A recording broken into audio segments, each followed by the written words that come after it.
All right, so a little bit on the wiring side of things for the Turbo YZ build. Completely ditched the stock electrical system for the lighting and the engine. The lighting harness actually went on the KX450. This time I'm running a m.unit blue. This is basically like a race pack smart wire for bikes. It's a smart PDM, completely controllable through your phone, through Bluetooth. Has a built-in alarm system. Everything is badass. So this actually worked out pretty good. Normally, this cubby right here houses the Wi-Fi module.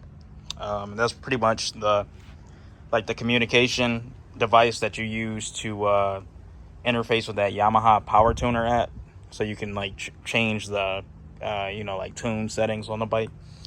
Since I'm not running that anymore, this is pretty much like free real estate.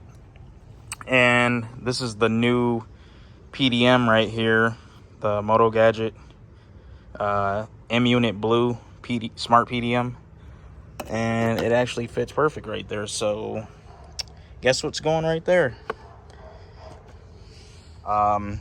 Using a Deutsch kit to get everything wired up. I made a good amount of progress yesterday.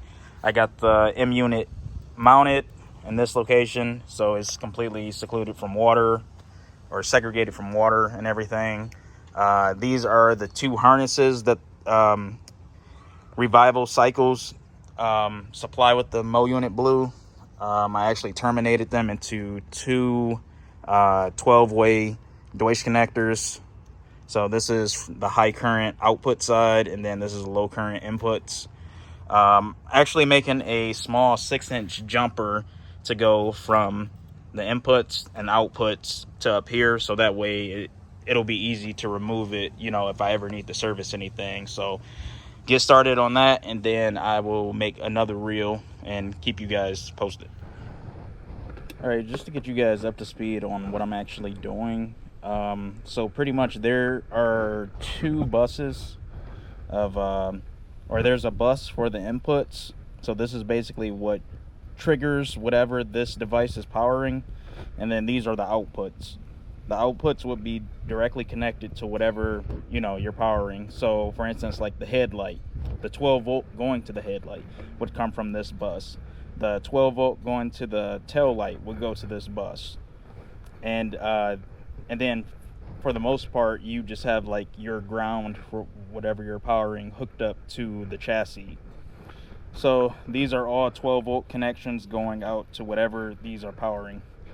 So what I'm doing to make things a little bit cleaner, I'm basically making a pigtail to go directly from this, the output bus, and one for the input bus. And I'll have two connectors mounted underneath the seat, so that way if I ever have to pull this m.unit blue out, I can easily, and I don't have to pull the whole harness with it. So you can see I already have, get that out of there, I already have the female side done. So the other end would go to the 12 volt high current side, and then I'm going to make another one of these for this input side.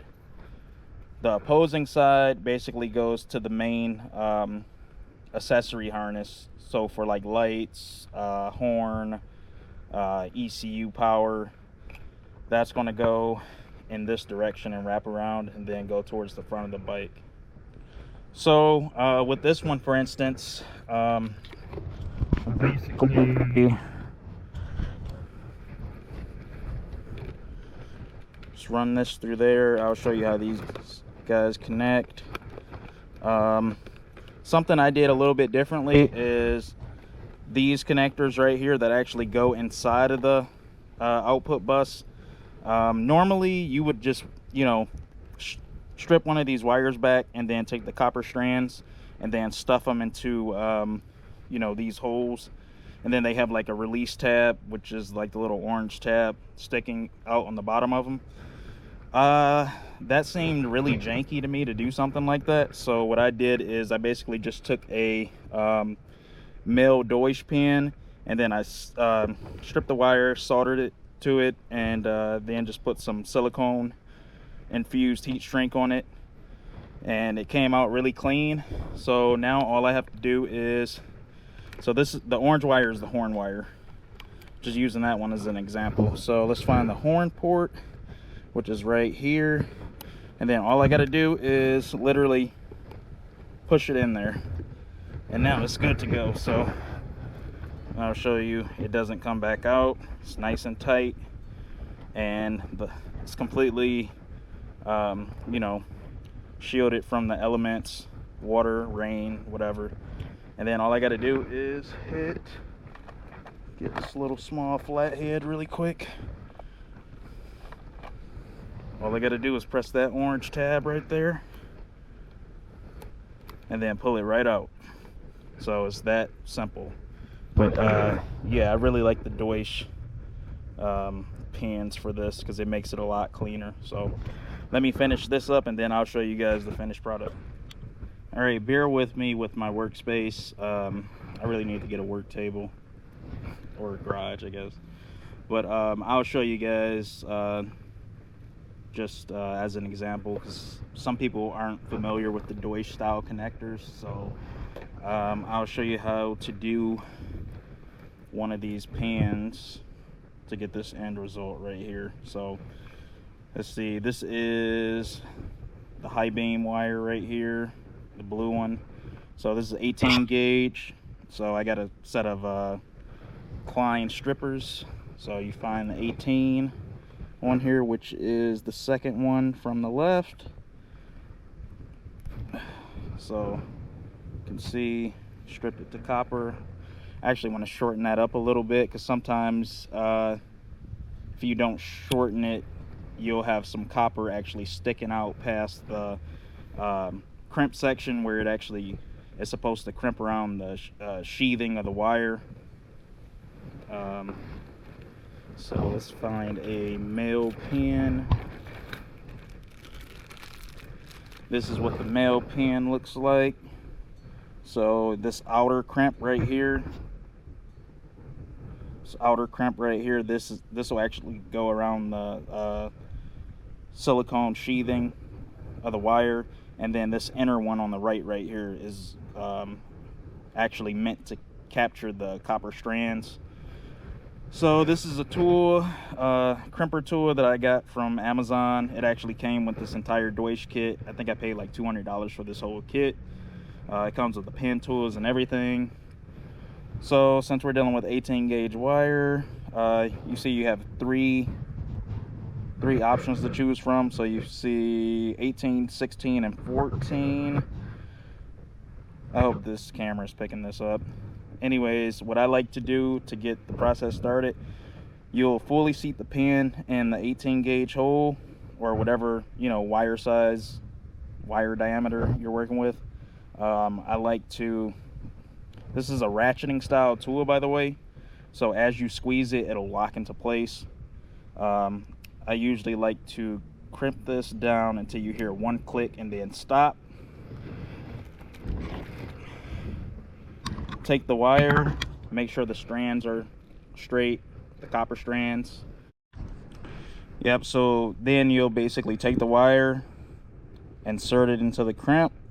Don't go too deep, because sometimes it can actually go into the bore of the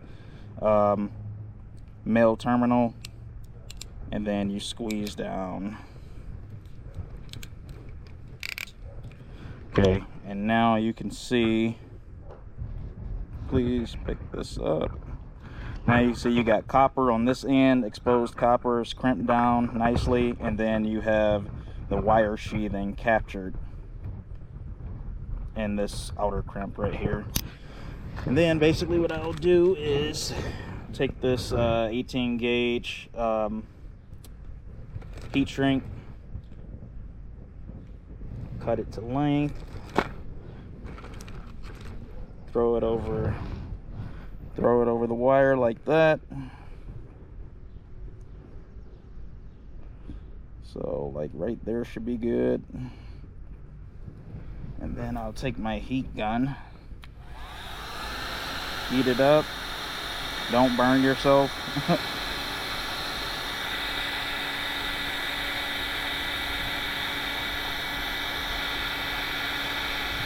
Basically, just go until you see the silicone squeezing out the sides.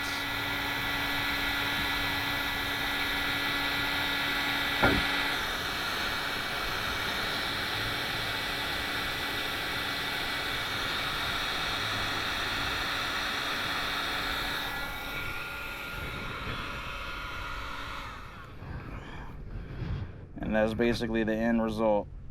Nice and crimped. And then you just continue this process on the rest of the wires. And, you know, it doesn't leave any metal part, the terminal, exposed once it's seated inside of these two buses. And yeah, it looks a lot cleaner to me this way. So you can see the silicone is oozing out of both sides, and it's completely waterproof. So turned out nice. So let me finish this harness and then I'll show you the end result. All right, so I'm almost done with this for the most part. Actually started crimping on some terminals for the brake light too.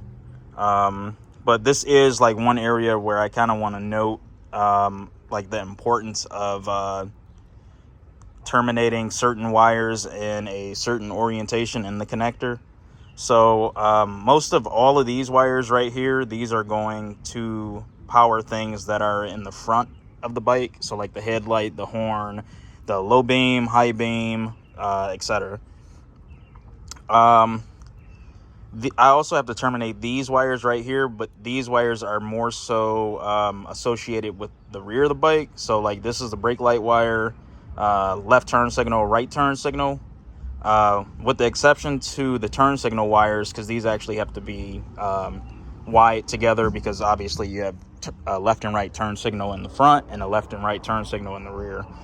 The nice thing about the PDM, since it's controlling all these outputs through like basically a digital signal, it receives a ground signal on the input side, and then based off whatever input pin is receiving a ground signal, the PDM will tell it to send power to whichever pin is associated with it on this side.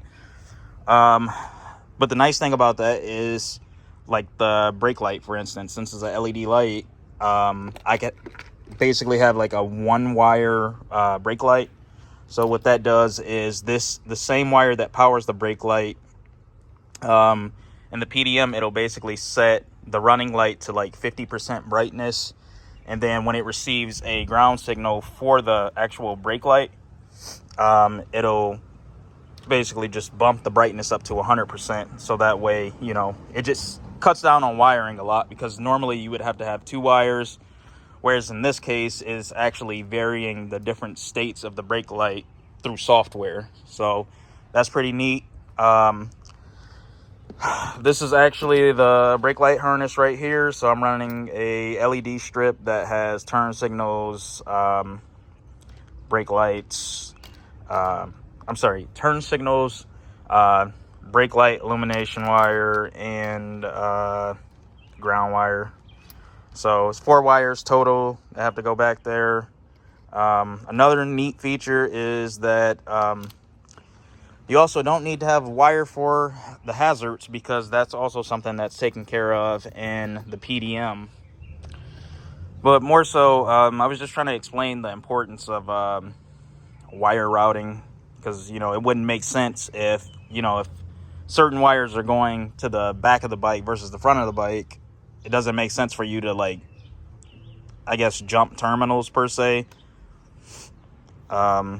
And, you know, like, have everything crossing paths when you could just kind of set that up when you terminate the connector. So, yeah, just something to note. Usually makes wiring a little bit easier when you segregate things to a certain, you know, portion of the bike. So, all right, so day 2 of wiring. Last night I knocked out a good bit of it. As you guys can see, I got all the inputs and outputs. All of those are wired and terminated.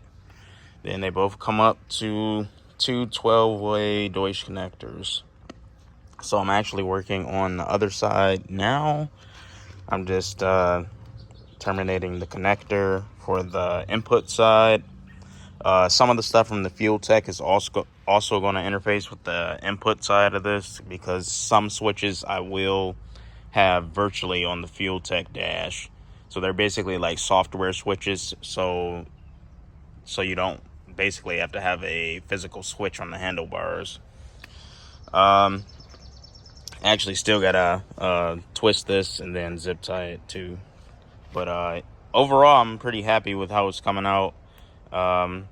Pretty straightforward. If you guys ever decide to go this route, definitely give Revival Cycles a look, because this wiring kit is actually something that they bundle together.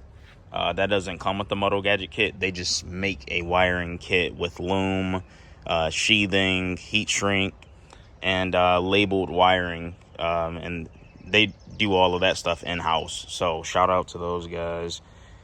They make it pretty seamless. So yeah, let me get back to this. I'll probably throw up a little time lapse of me finishing up this connector, and then we'll go from there. Okay, now that we have the input side all finished up, actually have the output wires out here now. So these are a little bit thicker gauge. I think like 18 or 16 if I'm not mistaken. Or might actually be thicker than that, I'm not too sure. But so got everything pre-stripped. A couple of them I already put terminals on, but I'll also show you guys how I do this with this Deutsch tool.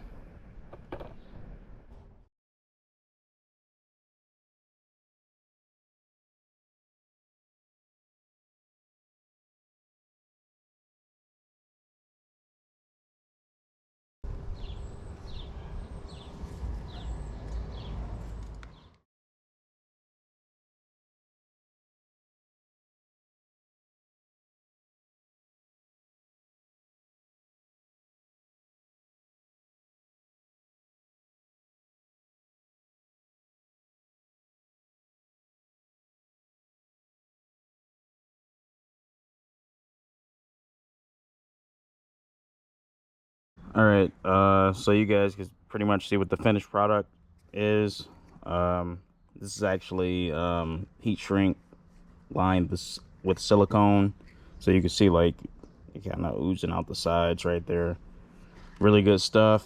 So the input side is terminated. I need to twist these wires and get it routed like in this area right here, because I'll basically have it wrap around and start heading towards the front of the bike for the handlebars now. So it's pretty much the gist of it. Really like this Deutsch stuff. It makes it really simple. It's really easy to use, and yeah, I highly recommend it. So yeah, let me get back to it and have an update shortly. All right, so now I'm actually starting to run the input side of things towards the front of the bike. So you can see I got the harness all twisted up, and I put some heat shrink right here just to hold it in place. The input side will mainly be controlled off handlebar controls, and a couple of them will be controlled through the fuel tech. So yeah, I'm getting this routed towards the front of the bike. I actually gotta loom it, and then I gotta put some heat shrink on the ends. I actually gotta get a new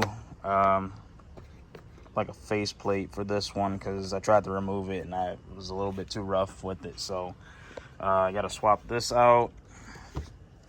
For the most part, I mean, it's pretty much moving along.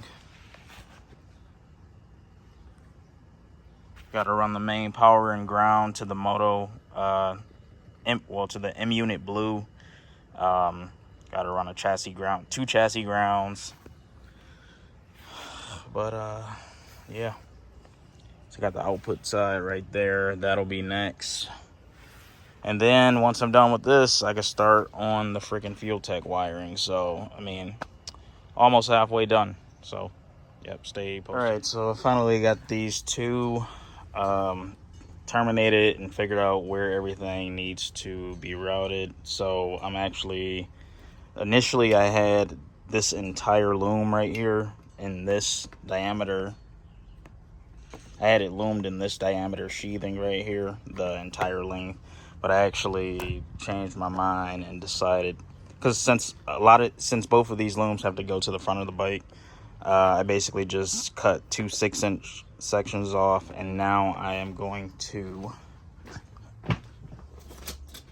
throw it in this larger loom and then route it to the front so it looks, less cluttered. So I'll wrap this in this loom, throw some heat sheathing or heat shrink on top of it, and then yeah, now we'll be at the front of the bike now. So these two rear harnesses, I wired them together. Now it's essentially one big harness, and all of these wires have to go to the front of the bike with exception to the starter relay wire. So this wire is actually going to go to this starter relay right here. This is basically the 12-volt out signal to send power to the relay to close the contactors on the starter relay.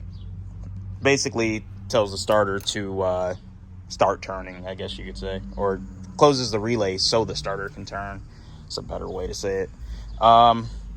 But anyways, all of this stuff is going to the front of the bike. So I got the high beam, low beam, horn, left and right turn signals, and then I also have inputs going to the front of the bike. So one of them will actually be for this brake pressure switch right here. I'll break that off into a separate two-way Deutsch connector, and then the rest of the inputs and outputs, which some inputs are also going to the fuel tech as well, because I'll have some stuff digitally or virtually controlled on the dash. That'll go to an 8-way Deutsch, and then the outputs that are going to be powering everything in front of the bike, that's also going to go to an 8-way Deutsch connector. So altogether, it should be like 3 connectors. So I'm going to try to route this to the front of the bike as neat as possible, and then jump back on video. So, all right, so got the 2 pigtails routed. Don't pay attention to this. I still got to make a like a jump off harness for it. This is for the starter relay signal. So Tessa taped. Then I went up, broke back off into 2 pigtails, and like I said, this will have a it'll be a two 8-ways and 1 2-way. So the 2-way for this brake pressure switch right here, and then 2 8-ways. Some of these wires will interface with the fuel tech as far as inputs and outputs goes, and then the other ones will just be 12-volt power sources for the horn, headlight, low beam, turn signals, and everything else. So coming out pretty good so far. These are actually getting routed like right through there, and then I'll send them through the fork and the frame. Already checked steering clearance, it doesn't hit. And then I'll have those main bulkheads, the 2 8-ways and 1 2-way, right behind the headlight. So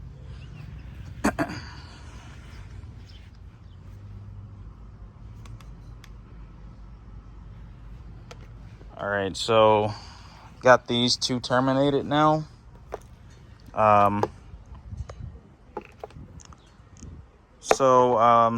Slight correction.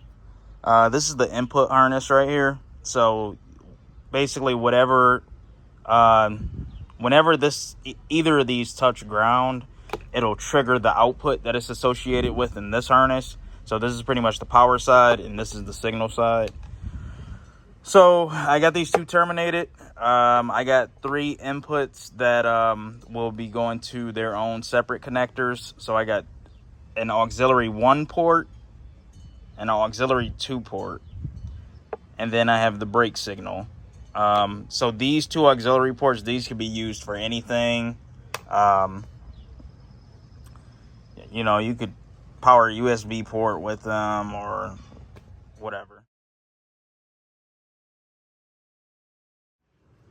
All right, so some of this stuff I didn't document. I had a pretty good pace going, so sometimes it's a little hard to put down what I'm doing and, you know, throw the camera on. But for the most part, I finished this side of the bike. So these are just inputs that go up to the fuel tech for the virtual switches. So you guys can see I have this running through here, this main harness right here, and then this breaks off somewhere behind the fairing, actually right here. I got it going through this little clamp thing right here.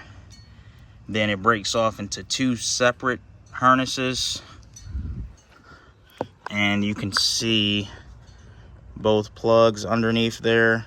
So this is oil pressure for the engine, and then this is exhaust back pressure, pre-turbine. So for the oil pressure, I am actually using one of, see if I can get my phone in there. I'm using that port right there. So that is tied into like the cam oil galley. I gotta get an adapter and then adapt it to a 1/8 inch NPT sensor fitting.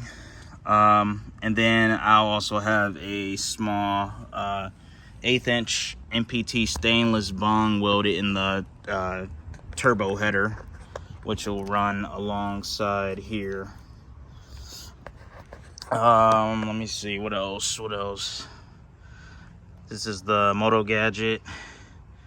And then also in that harness, it breaks off. So there's like 3 separate sections.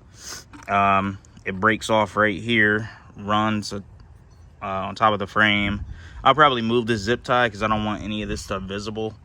But it comes back here to the boost controller, the electronic boost controller connector. And then these two actually have to be plumbed. So one of these will go to the wastegate, and then the other one will come from this port right here on the turbo. So that'll be a pretty slick setup. I'm actually working on the right side of the bike now. You can see some of this stuff still needs heat shrink and loom on it, but that's nothing. So you can see I got the connector A split off to the right side of the bike, and the way that I set this up is actually I specifically put inputs that would be, you know, more so biased towards one side of the bike. I set them up in the actual input sensor mat, so that way they would each, you know, break off into whichever harness was going to whatever side of the bike. So connector A has all the stuff that will be logged on the right side of the bike. So like, for instance, coolant, what else? Coolant, IAT, because I'll actually have an IAT bung somewhere right here, like on the new plenum.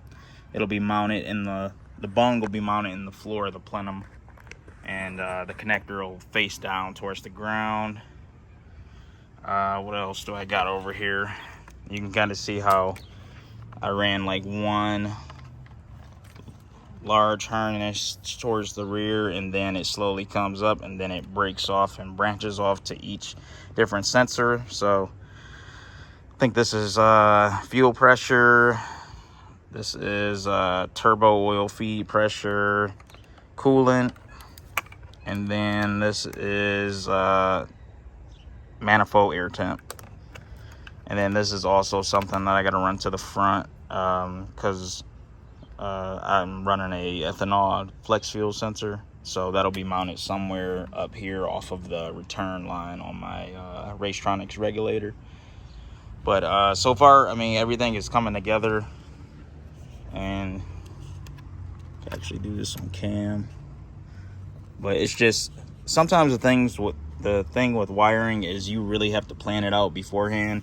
Because I've always ended up in like a stupid situation where I'll, you know, break all of this stuff off, branch it off nice and clean and neat, and then I'll forget some stupid shit like putting on this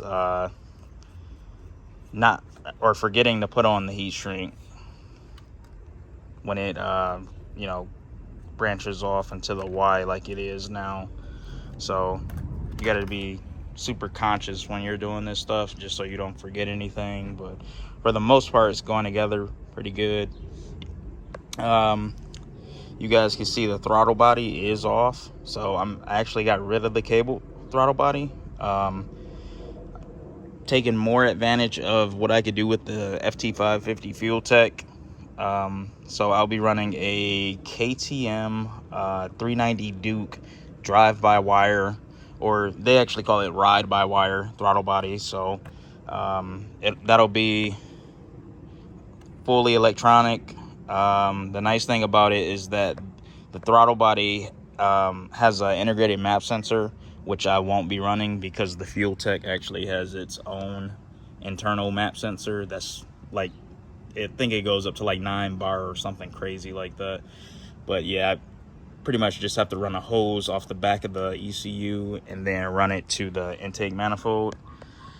So the map sensor on the KTM throttle body, it just so happens that it's like lined up pretty good post throttle body, so it's actually seeing all right, now it's time to dissect this gear position sensor. So as you can see, and I don't know for certain, but what I'm thinking is maybe, and what it looks like is maybe this is first gear, neutral, because it's in between two gear positions right here. So I'm thinking this is first gear, neutral, second gear, third gear, fourth gear, and fifth gear. So these all represent a gear position. And then I am under the assumption that maybe, so this is fourth and fifth right here. Then you turn this around and the last one right here, which is what I'm thinking is fifth, is tied into this black and red wire. And then you see blue, this blue and white wire right here is the second one from the end. So I'm thinking that's fourth gear. But if you go up in this harness right here, you gotta excuse me, because the chain actually hit this the wiring for the gear position sensor. So some of these wires were ripped out, 2 of them. So the power wire and this yellow wire. And the yellow wire is actually right behind the blue and white wire, which will be associated with this pan right here. So I'm thinking that's third gear. But it looks like the way they have this wired up that they're recognizing fourth and fifth gear as third gear, because you can see how the black and red and the white and blue tie into this yellow wire, which is associated with the third gear position. And it kind of makes sense because how the way the launch control works on this bike, it references the gear position sensor. So the launch control only stays activated through first through third. And yeah, so you can see these two, the last two gear positions, which is fourth and fifth, are tied into this third gear wire right here. So I think I might just have to separate these and see if I can see a variance in voltage when I apply either 12 volt or 5 volt to this. So I gotta check and see what reference voltage is. All right, so I gotta shoot this again because I think I accidentally deleted the video.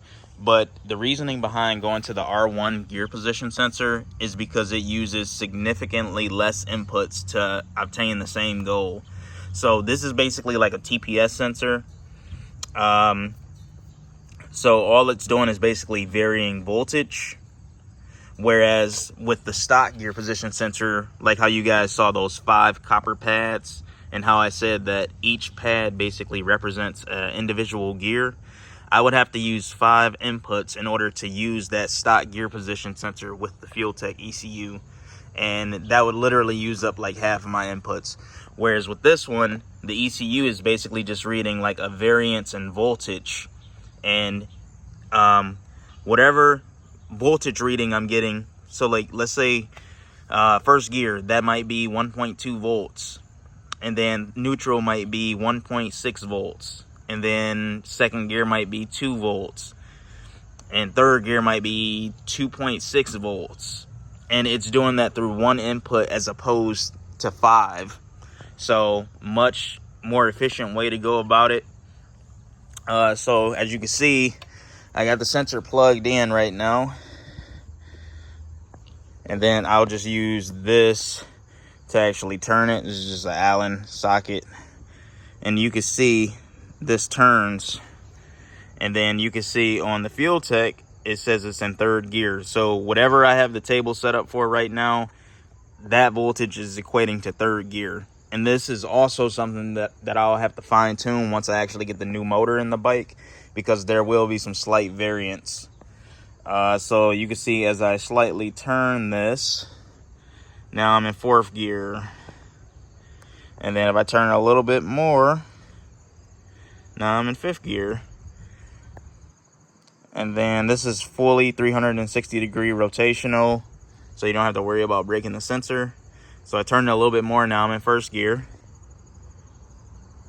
Turn it a little bit more, neutral, second gear, and so on. So this is a really clean way to go about it. I got this sensor off of a 2019 R1 Yamaha, so a street bike. The only thing I will say is that the actual bolt spacing on this sensor is a little bit, I think it's a little bit smaller than the YZ. So I'll actually have to retain the stock YZ450 gear position sensor housing, so I could just use that bolt pattern that's molded into it. And then this one, I'll just have to bond it to it, so that way I can fasten it up like stock. And then I'll just have a small spud welded to this right here, which is the shift cam, and then that'll basically insert into this bore. And then when I shift up on the gear position lever, it'll move that lever each time. So, and depending on how I have the lever welded, like what orientation it's in, I'll have to go back in the table, the voltage table in the fuel tech, and actually account for that. So that's why I was saying there might be some slight variance in what I have set up in the table right now versus what will be set up in the table once everything is fastened together. So that's the reasoning behind going to the R1 gear position sensor. I just wanted to clear that up for you guys. So all right, so thrashing away on this thing again, actually getting my bar end turn signals wired up. So you can see I got the wires coming out of the bars. Then also finally got my electronic throttle body wired up too. This is a KTM unit from a 390 KTM Duke. Pretty sweet. Yeah, I'm actually redoing that right there. That was just temporary because I actually need to cut it to length. Got these new switches from, I think these are Motone, if I'm not mistaken. Yeah, Motone billet switches. Getting those wired up right now. So this layout will pretty much be horn, left turn signal, right turn signal, and then obviously it clamps on the bars. Got to throw a grommet in here, but all the wiring will be internal to the bars, so it'll make it look a little bit cleaner. Let's see. Let me grab the blinkers, show you guys that. So I actually went with Moblaze bar end blinkers. These are really high quality. They're just a little bit on the expensive side. Not sure if the price is on here, but I think these are like $90 a piece. So not cheap, but super bright. It makes it look super clean. I actually got one right here. So yeah. And then I think this is like a billet end cap right here, but these pretty much just plug in the end of the bars, and then as you tighten them, this grommet expands, and then it's almost like a friction fit, I guess you could say, because as that nut tightens, it basically expands this rubber right here. And I actually test fitted them, and they fit really tight, really tight. So definitely nothing you have to worry about once they're tightened. I am gonna terminate mine with some spade connectors on the end, the sealed spade connectors, so that way I could pull these out and easily unplug them if I ever need to, you know, remove them from the bike for any reason. So I'm gonna get a video of these once they're wired in for you guys, because they are really bright and these things are worth every penny. So yeah, and you can actually do some pretty neat stuff with these through the m.unit blue. So, but yeah, anyways, let me jump back on this. I'm going to get this switch mounted and then get this stuff somewhat routed and wired, and then we can go from there. So yep. All right guys, so this is pretty much the finished product right here. You can see the blinker there, really high quality piece. And I'm actually going to actuate them for you right now.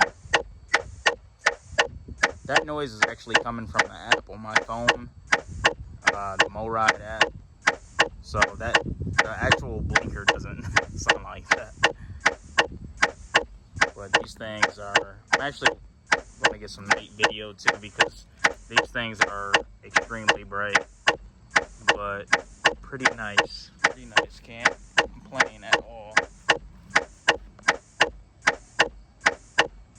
And then how the way they have the mirrors positioned in them, they actually, one is shining towards the front of the bike and one is shining towards the rear of the bike, so it kind of acts as a rear blinker as well, even though I already have a rear blinker integrated into my LED tail light that I'm mounting back here. So but yeah, this is a really high quality piece, definitely worth the money.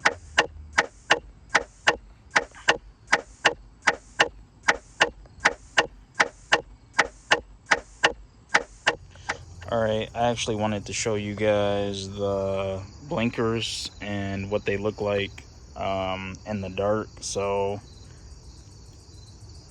yeah, that's why I said shooting that video in daylight, it just really doesn't do it justice with how bright these freaking blinkers are.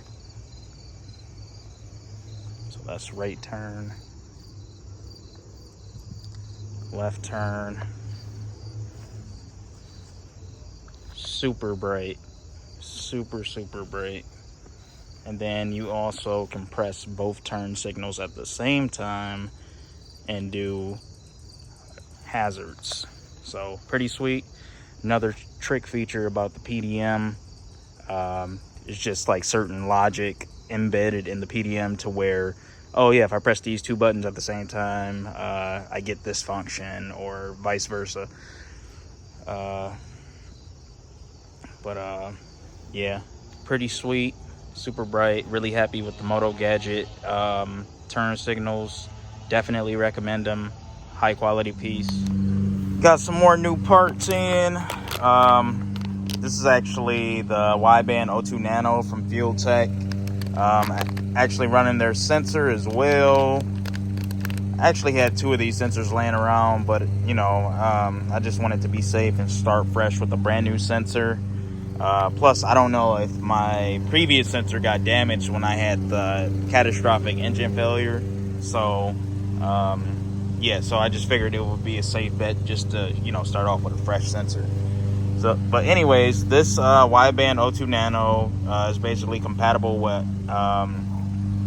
ethanol, alcohol. It's pretty much just a sensor readout. Let me see if I can open it.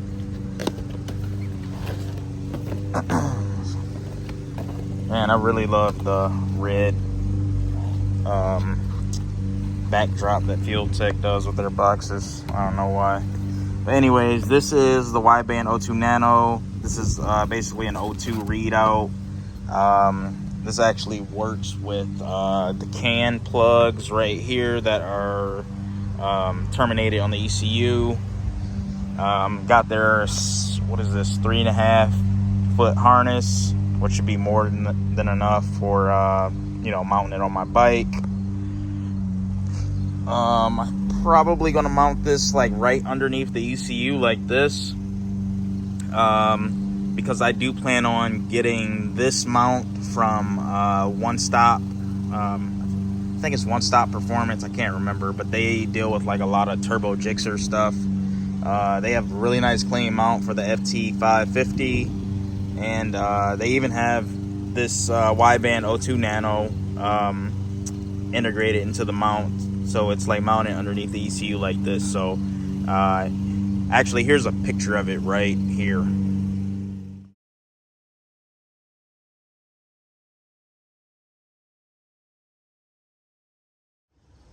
All right, so I'm routing the wires for the Y-band O2 Nano.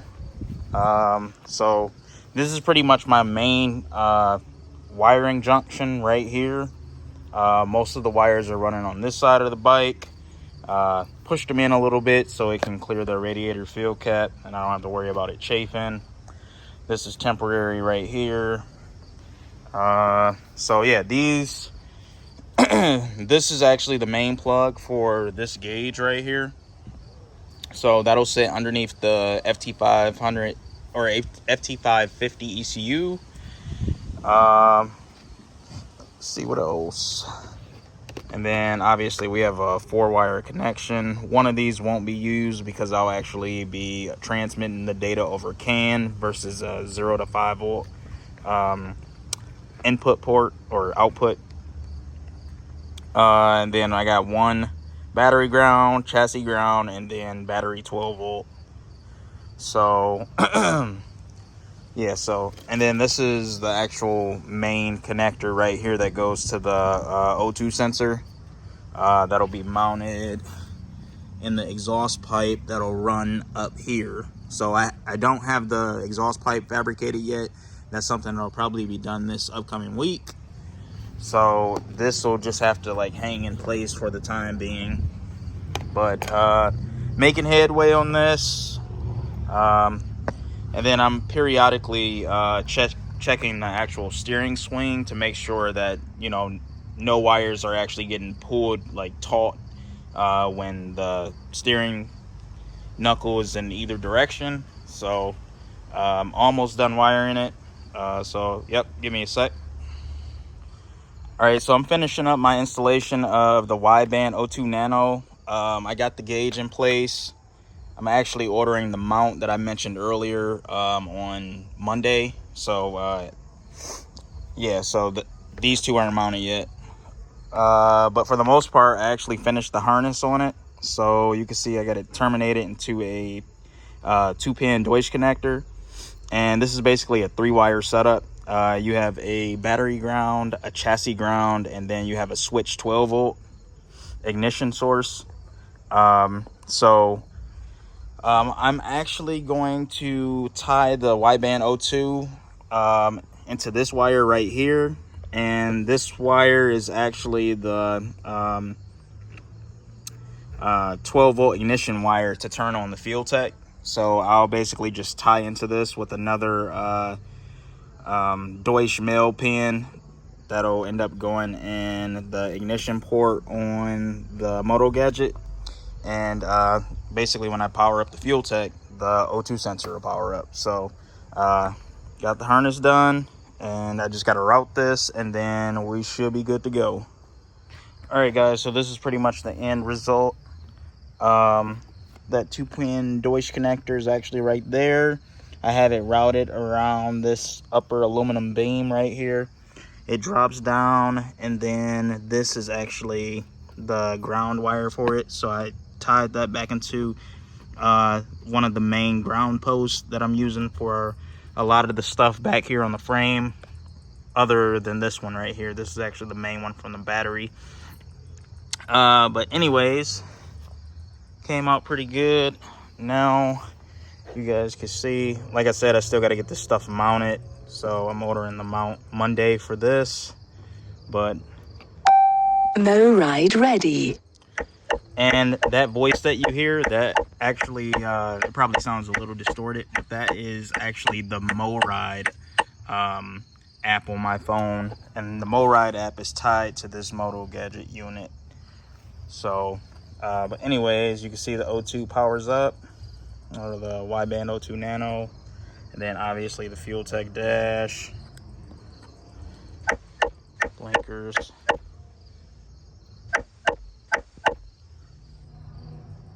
And I'll actually probably make a more in-depth video on all the features of this Fuel Tech unit. High beam, low beam, horn. So yeah, this thing is pretty sweet.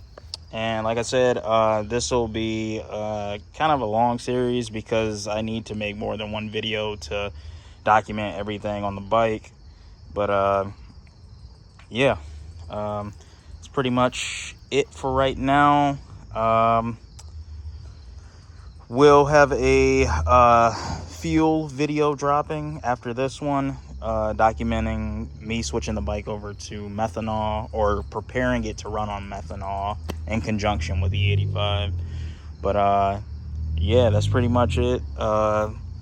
Stay tuned for the next video. Look out for any new posts on my TikTok, Instagram, and then obviously the YouTube community post. But yeah, we should be rolling pretty soon. I'm pretty much 95% done with the wiring. But yeah, until next time, guys. Peace.